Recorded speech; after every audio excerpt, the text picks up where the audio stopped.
welcome to Grace, Gratitude, and Generosity, the video ministry of Robbinsdale Parkway United Church of Christ. This week, all these three words are foundational to our understanding of Earth Day. This is a big celebration throughout the world where we honor the earth. And we should be doing that every day, obviously, but to recommit to a practice of honoring the earth and our impact on the earth is a deeply faithful exercise for us. To do one small thing, to take on an experience, a habit, whatever, that repairs the brokenness of the earth, that restores the environment. And sometimes that's through money, but oftentimes it's really just being in the more than human world, going out into the wild places of our land and being in relationship, to be in relationship with the grass and the trees and the animals and the rocks and the stones and the sand and the water. Oh, the water is so wanting to have a relationship with you.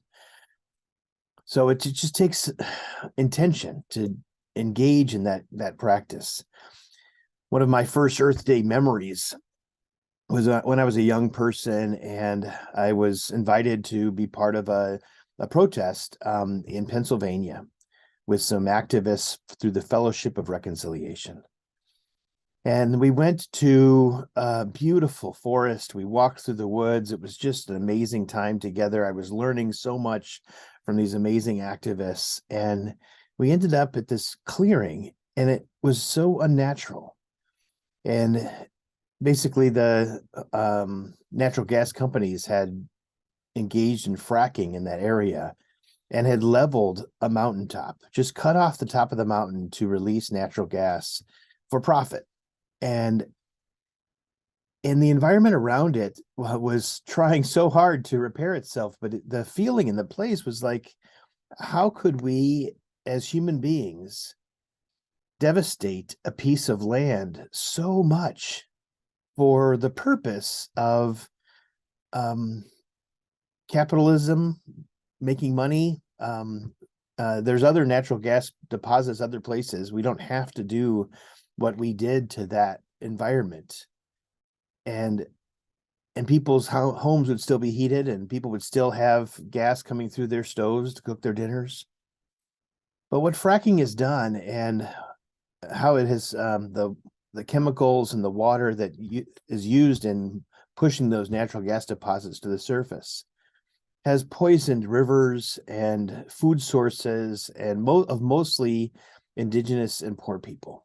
And at that moment, I was so devastated by what humanity does, what people do in my name in the United States and around the world.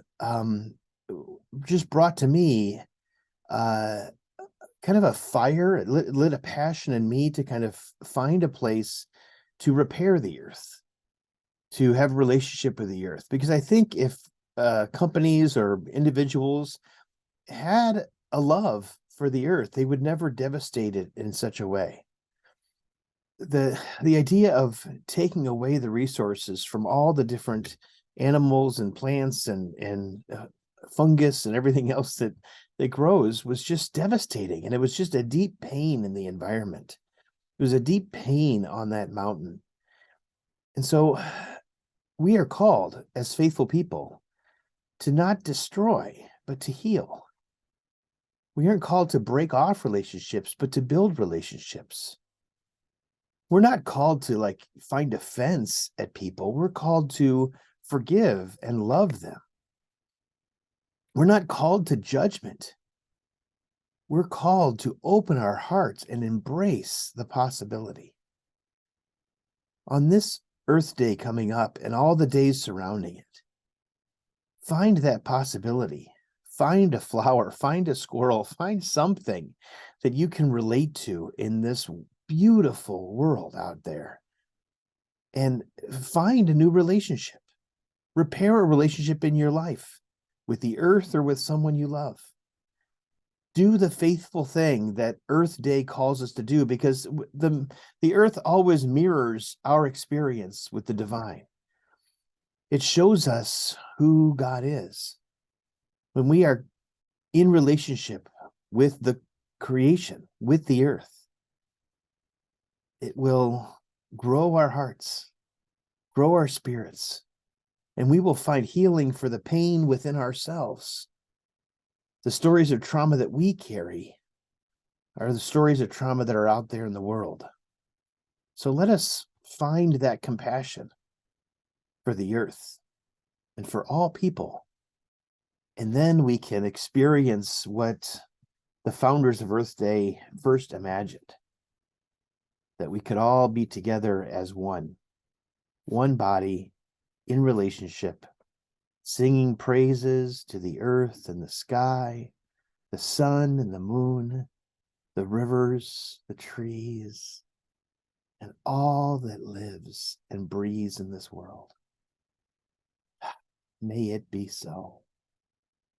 Have a wonderful Earth Day and all the days around.